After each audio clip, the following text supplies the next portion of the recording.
Hallo almal, dis Sonja Gerben, ons kuier weer rondom God se woord. Ons kuier hierso by Umludi. Ek weet nie of julle die see net so saggies daar in die agtergrond kan hoor nie, die branders wat so breek. En ek lees 'n boek oor die wegraping.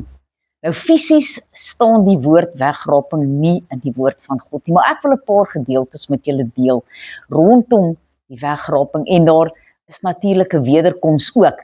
Maar kom ons gesels vandag hierso uit Jesaja 57 vers 1. Die regverdige kom om en daar is niemand wat dit ter harte neem nie. Die vromes word weggeruk sonder dat iemand daarop let, want die regverdige word weggeruk vanweë die boosheid. En dan gaan ons daar na Markus 14 vers 60 tot 65. Toe staan die hoëpriester in hulle midde op en vra vir Jesus: Antwoord u niks nie, wat getuig hierdie manne teen u? Maar hy het stil gebly en geen antwoord gegee nie. Weer stel die hoëpriester hom die vraag en sê vir hom: Is u die Christus, die seun van die geseënde God? En Jesus sê: Ek is. En u almal sal die seun van die mens aan die regterhand van God se krag sien sit en kom met die wolke van die hemel. Toe skeur die hoëpriester sy klere en sê: Wat het ons nog getuienis nodig? Julle het die godslastering gehoor, wat dink julle?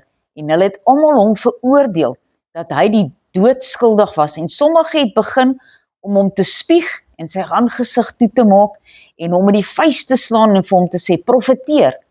En die dienaars het hom met stokke geslaan. So hier het die Here nog voor sy kruisiging gesê, hy kom weer. Hy kom sy kinders kom haal.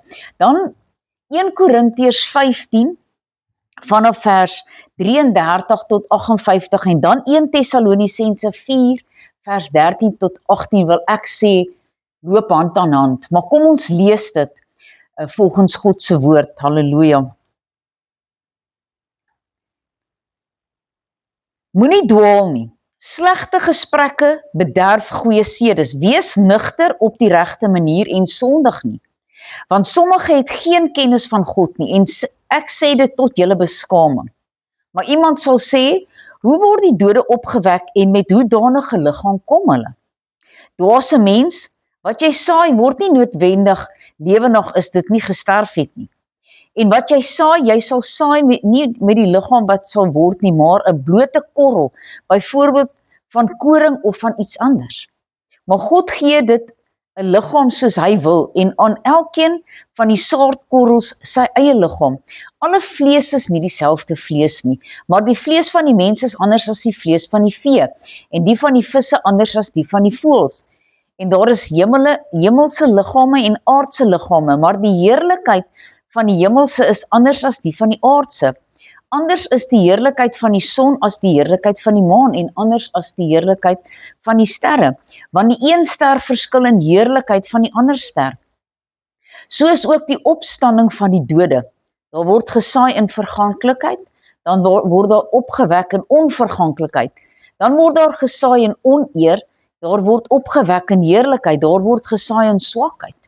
Daar word opgewek in krag. 'n natuurlike liggaam word gesaai, 'n geestelike liggaam word opgewek. Daar is 'n natuurlike liggaam en daar is 'n geestelike liggaam. So is daar ook geskrywe, die eerste mens Adam het 'n lewende siel geword en die laaste Adam 'n lewende gees. Die geestelike ewenwel is nie die eerste nie, maar die natuurlike daarna die geestelike. Die eerste mens was uit die aarde aards, die tweede mens is die Here uit die hemel. Soos die aardse mens was, so is ook die aardse mens, en soos die hemelse mens is, so is ook die hemelse mense. En soos ons die beeld van die aardse gedra het, so sal ons ook die beeld van die hemelse dra. Maar dit verklaar ek, broeders, dat vlees en bloed die koninkryk van God nie kan beerwe nie. Ook beerwe die verganklikheid nie, die onverganklikheid nie. Kyk, ek deel julle 'n verborgenheid mee. Ons sal wel nie almal ontslaap nie, maar ons sal almal verander word in 'n oomblik, in 'n oogwink. By die laaste bassein, want die bassein sal weer klink en die dode sal onverganklik opgewek word en ons sal verander word.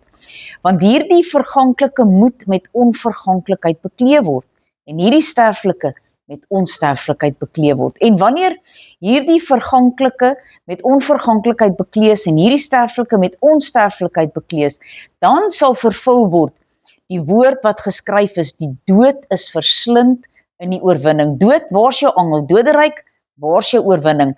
Die angel van die dood is die sonde en die krag van die sonde is die wet. Maar God sy dank wat ons die oorwinning gee deur ons die Here Jesus Christus. Daarom my geliefde broeders, wees standvastig, onbeweeglik, altyd oorvloedig in die werk van die Here, omdat julle weet dat julle arbeid in die Here nie te vergeefs is nie.